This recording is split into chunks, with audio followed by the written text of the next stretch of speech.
brothers and sisters in the Lord. Welcome again to this new edition of A New Way to Effective Prayer.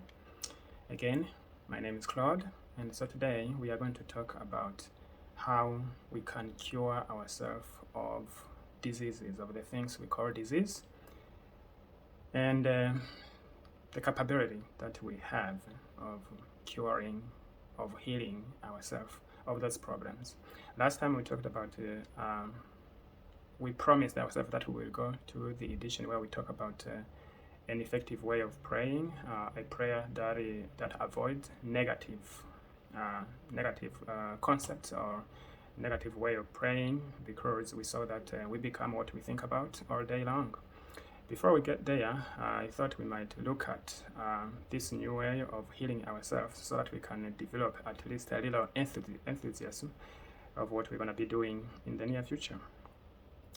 Now, I know it is on camera, but what do you see when you look at my face? Here I'm talking about the skin of my face. Let's forget about this hair for now, but let's just talk about the skin of the face. It may not be very clear, but I can tell you that there is nothing on this face.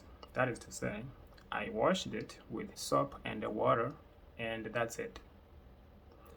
There is no lotion, there is no oil, there is nothing else on this face.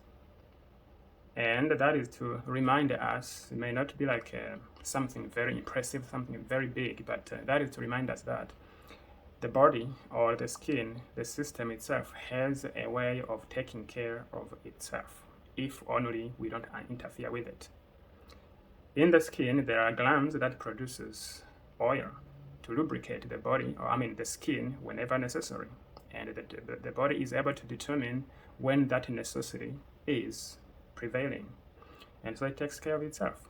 But this is very big for most of you, because you know how much you spend on different products, on different type of cosmetic products, to only take care of your face, which is actually a way of interfering with its natural ability to take care of itself. So now, with the promise of today, remembering that God said that we have the capacity to do the great things that His Son has done, and even greater ones, if only we can believe in that. Remember that you cannot do anything that you do not believe in or you do not agree with. And today, the new concept will be the answer to the question, how, is yes. Anytime you find yourself asking a question, how do I do this? How do I go there? How do I explain this? Just remember that you have the answer, which is yes. Yes, I can go there. Yes, I can do this. Yes, this will happen. Yes, and yes. That is the power of believing. The problem with not agreeing with the capacity we have to do things is coming from the over-analyzing of things. When we create an obstacle to the question, how am I going to do this, by over-analyzing the facts we have in our mind that we think are the basis of how things will happen in the future, we forget that we are using facts of the past. That is, anything we know from this point forward, from this point backward to the past. But we don't know that anything can happen in the future, and we don't know what it is, and we don't know how it can happen, because there is a lot of potential in the future. There are things that are being discovered right now. There are miracles that are happening right now. There are people that are being healed right now. There are people that are coming up with new belief right now, and all those can combine and synchronize and do new things that we don't know how. So the only way to go about it is being humble and simply agree that there are a lot of things that can happen in the near future that we don't know, and including taking care of the confusion or the dilemma we are having right now, that things will happen, and in a positive way.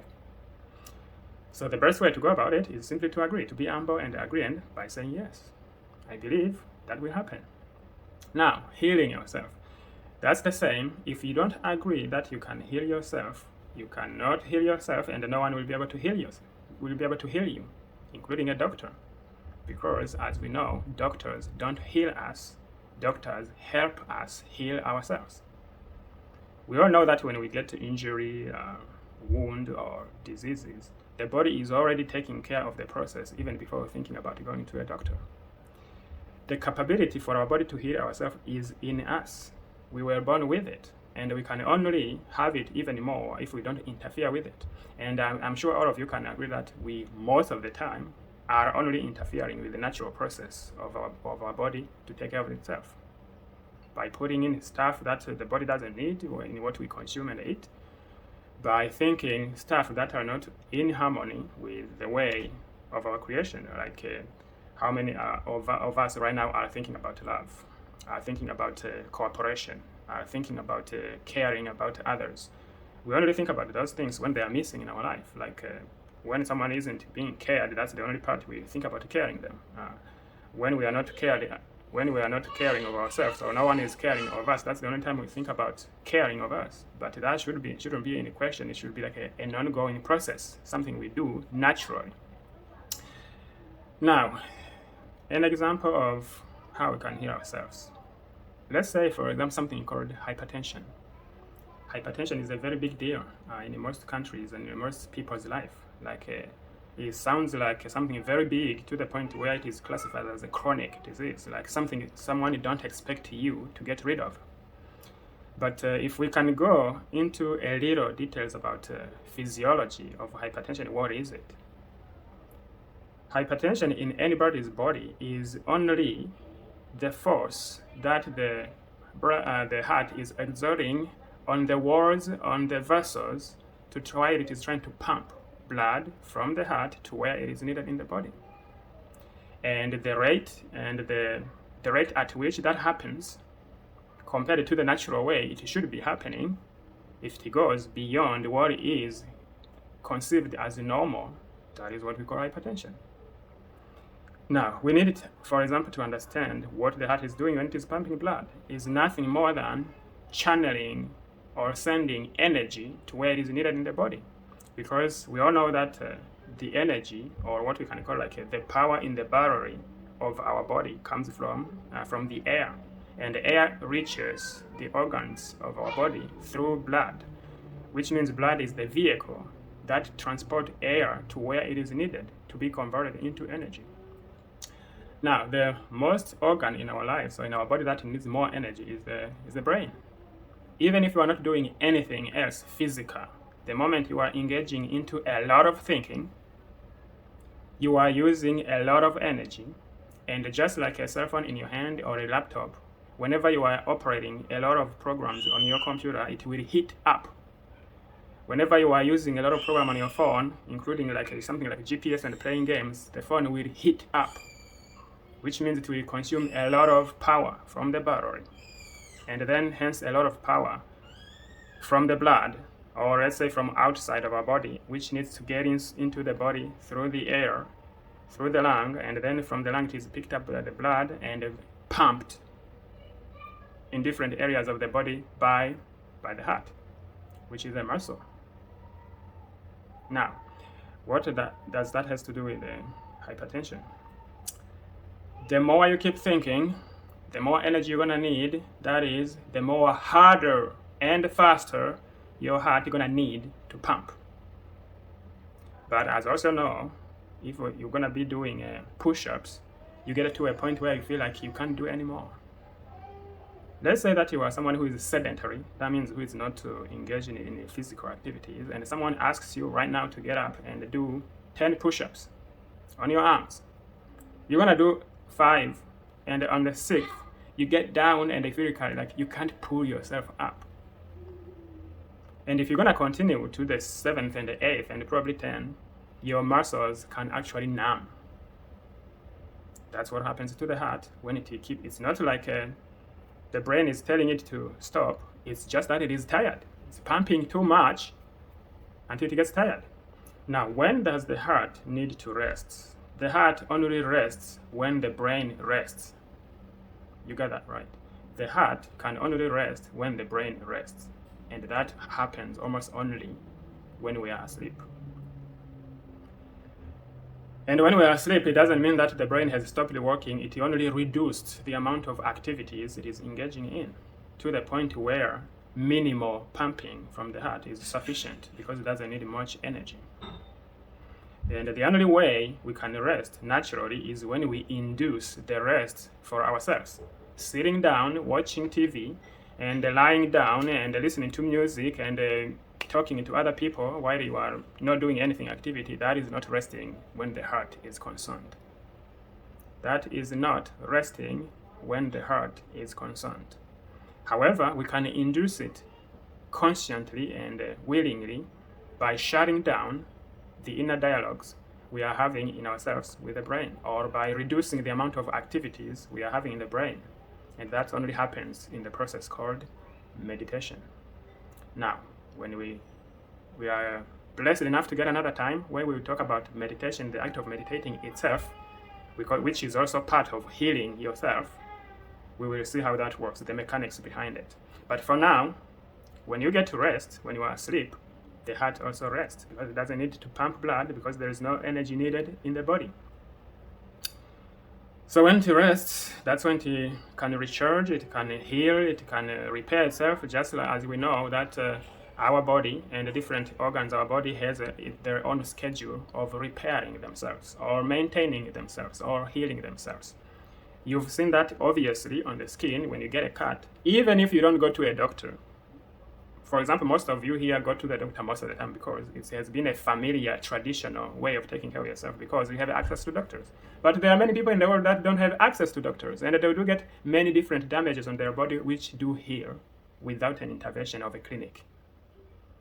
So that means new cells get formed and they repair the ones that are damaged or replace the ones that are damaged, and the skin scars that are scarring occur.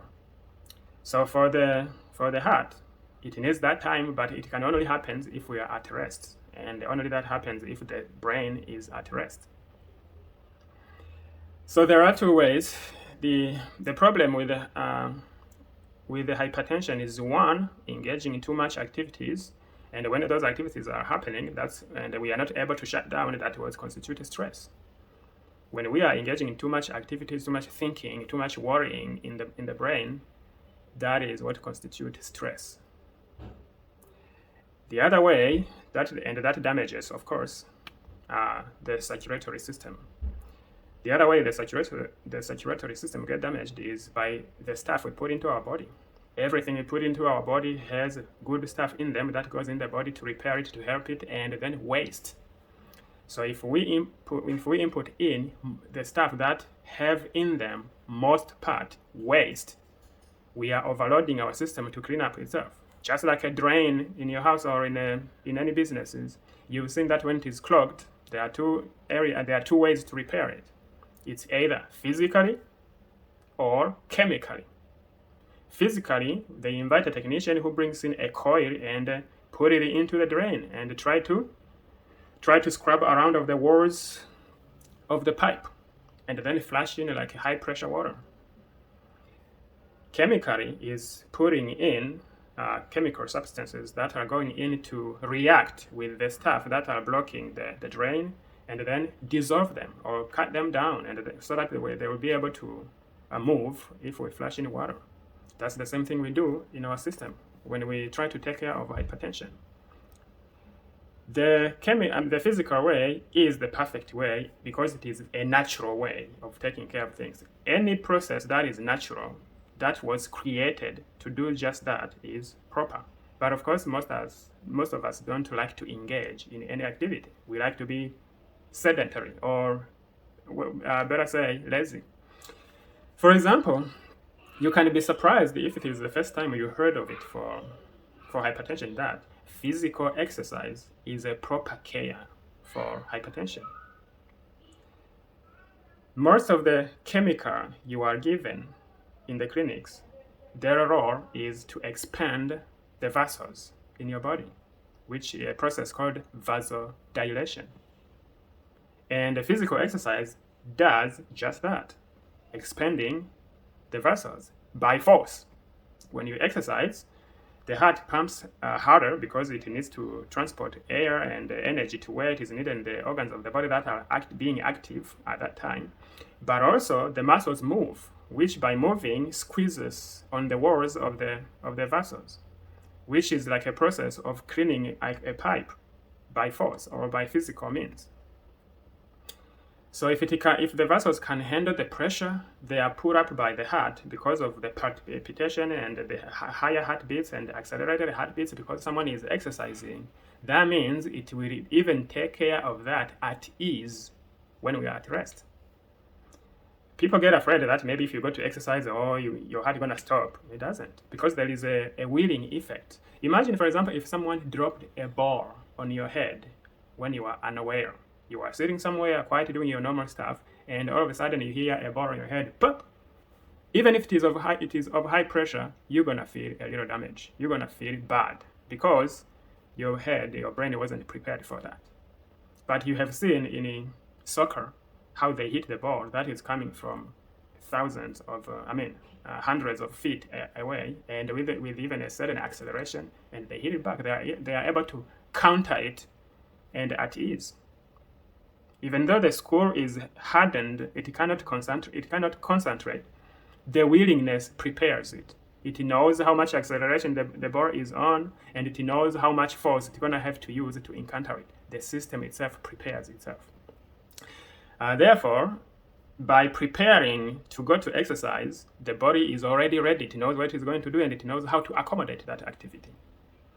And so, by exercising, you are moving different parts of the body, including muscles, where the vessels themselves pass through, and so get squeezed and stretched, constricted, expanded. All those happens at the same time. By the way, physical stuff that are stuck on the walls, on the vessels, are more likely to move down the drain, and the drain being the kidneys that going to filter them out, and the skin that going to sweat them out, all those kind of processes, and the lung that going to pump out the CO2. Therefore, it's like if you are able to lift weight like 20 pounds, that means it's going to be easier to lift 5 pounds. Isn't that normal? So if the heart or the vessels can accommodate all those heartbeat acceleration, all those all that amount of blood pressure in the heart, because someone is active, or most of the system in the body are active physically, it should be understood that it will be able to handle all those things at ease when you are at rest. All right, the the way of the chemical is that you take something like a Valium, I don't know what you take, but whatever it is going to try to expand the vessels in your system, which means if the vessels are constricted because of the stuff stuck on the walls, on the pipe, or whatever vessels inside your body, and then get expanded, we create an area where blood can go through. Because remember, the amount of fluids in your body remains the same, but due to your thought or stuff that you ingested in your body physically, the opening of the vessel has restricted. And therefore, there is much pressure on the walls of the vessel because they need to pass through the same amount of liquid or fluids. That's why we need something to expand them. The vessels can be restricted or constricted by the stuff stuck in the walls of the vessels, or by way of chemical reaction in your body, or the enzyme sending messages or hormones sending messages that it needs to constrict, because your body is on alert.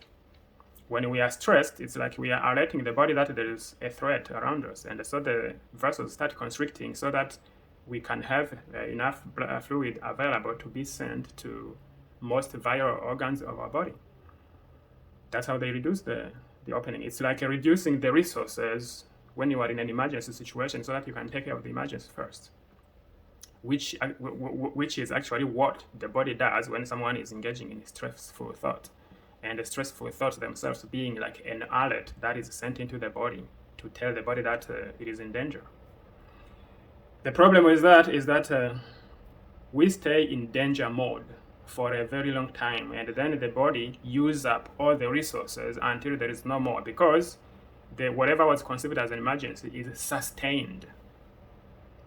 Just like any other organism or organization outside in the physical world or in our society, Every organization has its emergency system plan, and they have the resources to take care of that. If the resources are no more, are worn out, when we know what can happen, a lot of hundreds of thousands of things can go wrong. That's what happens in our body when our resources run out, because they have been used in an emergency and the emergency has been sustained. When we keep stressing ourselves, that means we are sending in an emergency alert in our body all the time. And so all the resources get used up. So where do you think the body gonna find the resources to manufacture new proteins? The body gonna become cranky. And when it is cranky, there are no resources to make healthy proteins, but also the cells will not stop there as long as the body is still alive. They're going to still be trying to manufacture new proteins. But of course, they're not going to be manufactured in a healthy way because there are no resources. Therefore, that's how diseases, what we call diseases, get created in our body, including cancers.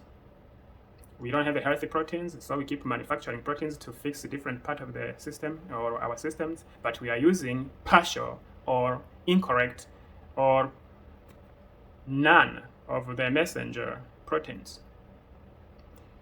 And that is the work of the genes, which will be where the programs that commands or initiate all the programming or the manufacturing of those proteins resides. Because the internal system is all on alert or is not feeling good or is not in a healthy environment, you can't expect the genes to order healthy or coherent commands. Therefore, there is a lot of things that go wrong. Now, we are trying to talk about this briefly because it is a more deep scientific concept. But the simple concept to understand is that the programs in our body that directs the manufacturing of proteins or the growth of anything are in the genes. But because we have used the stress or we have sent an alert in our body saying that there is a threat and all the resources have been used up and even the little that is available is still being used up in an emergency mode, there are no resources to order coherent commands, which means a good command that was supposed to be manufactured, initiated and sent in a good manner and to the right destination in the body or in the system. And therefore, it's either the destination organ can't get a good message and so can't manufacture a correct product, or it gets a good system, it gets a good message but doesn't have the resources to manufacture a good product. The good product being proteins and other part of the body, because as we know, the body is a very good organic system that takes care of itself. However, we have ripped up of it the capability of taking care of itself because of the emergency alert that we keep sending in our body, the stress we send in our body, and the stress comes nowhere other than our thought. If you can hear an explosion right now where you are sitting, of course it's going to trigger a physiological reaction on your body. But even before that, the physiological reaction comes from your thinking or the memory that you have of what the explosion means. And if in your life an explosion means trouble, that is a message you are sending into the body that in this area we are getting in trouble. If an explosion means to me entertainment, someone blowing up, let's say fireworks, or someone or something that doesn't concern me, my system stays stable. I'm not going to be worried. But someone else is going to start sweating and being tingling, and some people even can have some diarrhea because of a heightened level of fear they are experiencing because of what they heard. You can witness that for children, for example, because the body is only showing the effect of what is happening in the inside, which is it's only reporting what is happening inside. Therefore, the body goes on alert and so start preparing the fight and flight mode in the body, which means mobilizing resources to the emergency area. And so if you can stay in that kind of state for a very long time, you can imagine what can happen. Now, on a cellular level, that's what happens. You don't get a coherent message from the genes, because the genes themselves will behave in a different manner so that they can create incoherent message, sending it to the organs that are supposed to manufacture proteins to take care of the body, or the messenger to direct it to other different part of the body. But those proteins, or what we call messengers, do not get created in a healthy way because there are no resources to create them. They are either partial or incomplete or incoherent, and therefore we start growing stuff that we are not supposed to be growing in our body, including what we characterize or we label cancers. Now that we understand how they happen, the process of getting back to normal is to shut down the alert, to shut down, to complete or to finish the emergency. And that only takes place in our brain, because that's where it was initiated in the first place. That is to say, to look for peace. And the peace is looked from inside, not from outside. The alert came from inside, and therefore we go to the source where it came from to look for peace. And the only thing you can do is to shut down that process of thinking.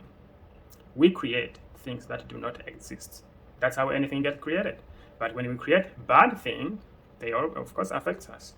For example, if someone is worried about the state of the economy in his life, looking into the future, seeing that they will not going to be able to take a vacation, they're not going to be able to pay their bills, and they start being worried from that moment.